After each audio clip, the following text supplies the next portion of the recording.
आदिवासी समाज के उत्थान के लिए सरकार द्वारा ढेरों प्रयास किया जा रहा है, किंतु आजादी के इन 75 सालों के बाद भी आदिवासी समाज का विकास होने के बजाय आदिवासी भाषा, संस्कृति, धर्म और जनसंख्या धीरे धीरे विलुप्त हो रही है। आदिवासी समाज के लिए यह बहुत ही चिंता का विषय है। आदिवासियों के अस्तित्व को बचाने के लिए भाषा, संस्कृति और धर्म को बचाना जरूरी है।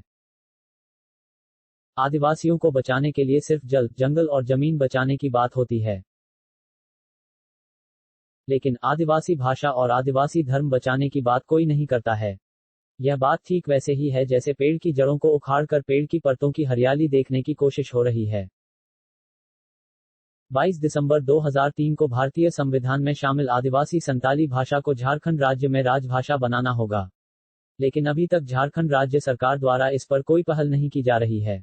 इसी तरह केंद्र सरकार को भारत देश के आदिवासियों के लिए एक अलग धर्म कोड देना चाहिए, ताकि आदिवासियों को अपने धर्म कोड के अभाव के कारण जबरन हिंदू, मुस्लिम, सिख, ईसाई, जैन और बौद्ध बनने के लिए मजबूर न होना पड़े।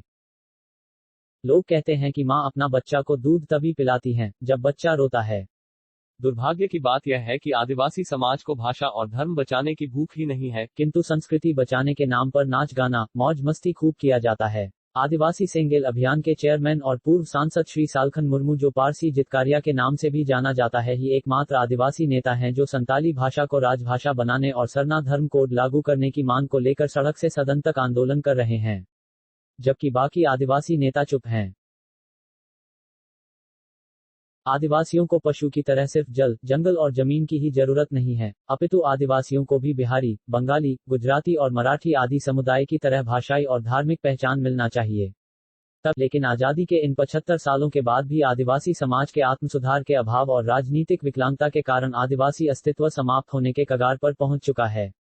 यह बहुत दुख की बात है।